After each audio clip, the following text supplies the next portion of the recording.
Hi, it's Chris Watkin here from Landlord Farming. I'm with David Butler from ResiAnalytics. What is ResiAnalytics, David?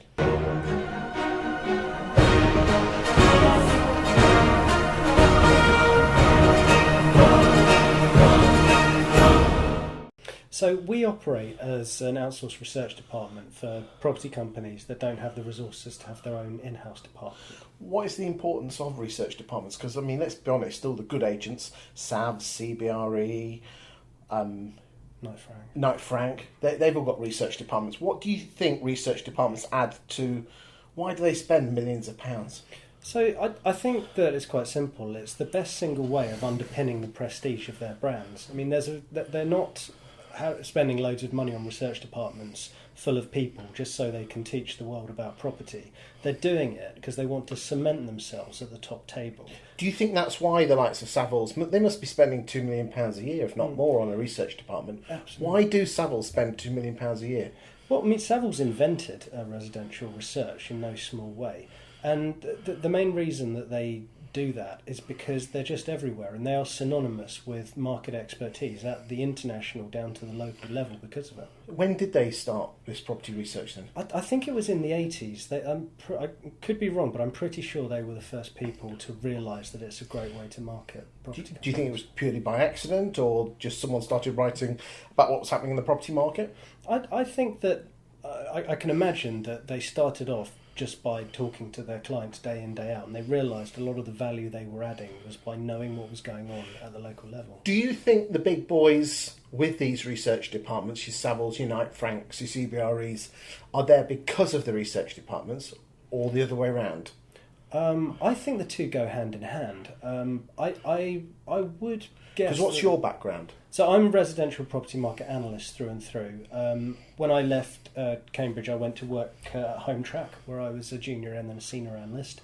Then I was an associate director of residential research at CBRE, before going off to do my own thing in 2013. Okay, so back to the point, what do you think residential research, talking about the property market, gives to the likes of your Savills and your Knights and Franks? So I think it's the best way for them to show the clientele, which is principally vendors, that they are the local market experts and they're the safest pair of hands with whom to sell a property. Do you think, because let's be honest, if you pick up the Evening Standard or any London newspaper, there's always an article about the property market, and it always seems to be tagged with the likes of your Savills and your Knight Franks. And, why do you think other agents don't have research departments? Because let's be honest, it's free advertising. Absolutely, but it's incredibly time consuming. I mean, most agencies could sit down and get somebody to write a great piece of research, but doing it month in, month out to as consistent quality is very, very difficult. Which is why you really need devoted resources doing that. So what sort of things, if agents wanted to write their own things, what sort of subjects could they talk about? How brilliant their agency is and how wonderful they are and what houses they've sold? So the thing to go for is house prices, particularly how much house prices have risen over time, because that's the thing that sellers get most excited about. So not talking about the agency? That would be my view. I think it's got a place, but if you want something which is cold, analytical and informative, but also exciting to potential clients, house price growth is the way forward. But what if let's say we're in the 2018, what happens if property prices dropped? Well, property prices will drop. I mean, we're at the stage in the market cycle. So market cycle is about 9 to 10 years long, and it's been about that since the credit crunch. So we're in a period of time now where things are cooling across the country. But everyone knows that. It's not like you're going to surprise anybody by saying that. And sounding that you know what you're on top of the market from that point of view will make you look like a market expert. It doesn't always have to be good news.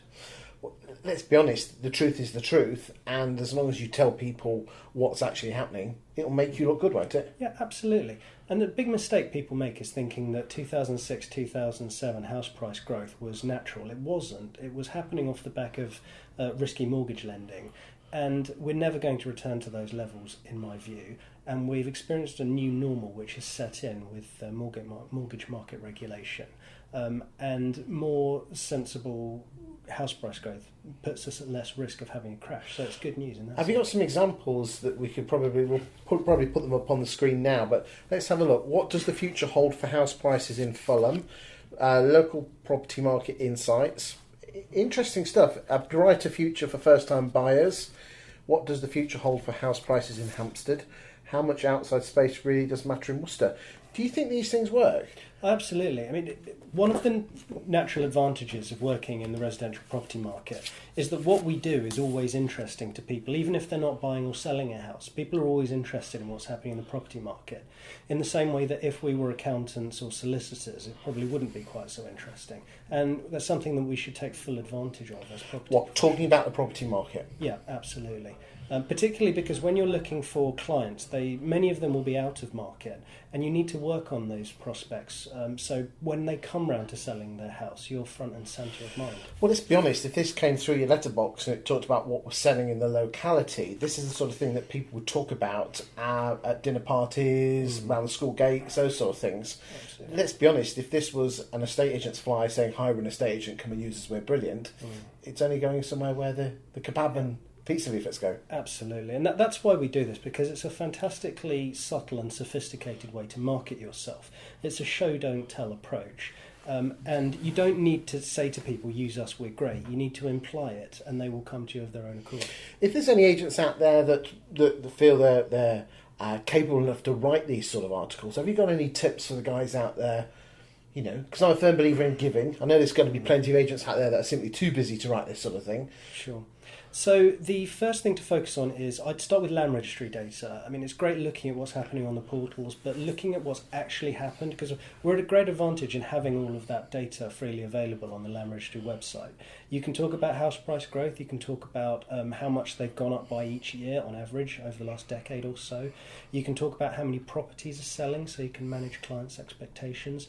You can look at the performance of different property types in different areas, and it's a treasure trove of information. I'm a big believer in that it's very easy just to regurgitate numbers, but that's awfully boring. It's the classic, can you remember the times when we were both at school, is compare and contrast. That obviously you being a youngster compared to my old age, it would be much. School is a much further distance away from me. Although you've got some good Botox there. I'm pulling your leg. Compare and contrast. This is what's happening in this market compared to this is what's happening in this market and the reasons why. But surely one of the biggest fears of estate agents is that people are going to catch you out on this. I can understand why people are worried about that, and there are instances where it's best to take advice, but I think that as long as you're looking at the real numbers, you're not saying anything too outrageous, and you're interpreting what you know about the market and using numbers to back it up, you won't go too far wrong. Okay, so we've done the land registry data. What other data is available for agents to write their own articles? So there's fantastic data on the government websites about what sorts of people live in certain areas.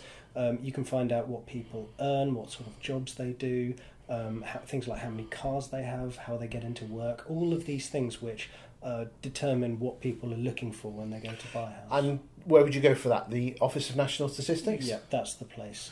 The National Statistics websites are really good. They've had a recent upgrade. It is a fantastic... But let's be honest, it is hard work to plough through these things. Is this the sort of services that you provide by writing these sort of articles and basically pulling them into something that actually looks quite good and sexy, so the agent can get on and do the job they're paid to do, which is sell houses? That's what we do. So we find the appropriate stories which cover our clients in glory by finding interesting stories.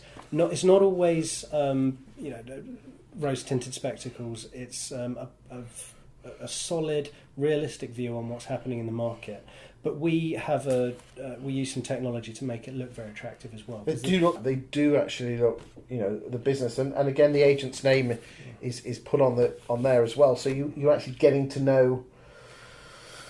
Well, makes you look like you know what you're talking about. Absolutely. And with this stuff, it's no point in having the best data and the best interpretation of it unless it immediately catches the eye of a vendor. Because the reality is a lot of people will just look at it for a second and then think, right, I've seen the logo, that's an agency that issues research, these are good guys to deal with. Well, as I said, that's why your likes of your Savills and your Knight Franks do this. Exactly. What you're actually doing here is you're allowing the smaller independents to have a slice of the action. That's our goal in life. We want to give that same research capacity to agencies that wouldn't traditionally been able to afford it.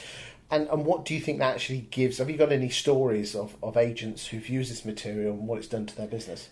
I mean, the best anecdote we've got is that we have a very low dropout rate. When people start issuing this kind of research, it's the last thing they'll give up, because it drives instructions, because they use it in all sorts of ways on social media. But one of the main uses is sitting down on the sofa when you're up against two other people, and it really makes you stand And you whip out. one of these out, and it basically talks about the property market. Everyone says they're the local property expert, but this actually proves it. Proves it, and they leave it on the table when they go. So your stamp is. You've got to admit, if that was on someone's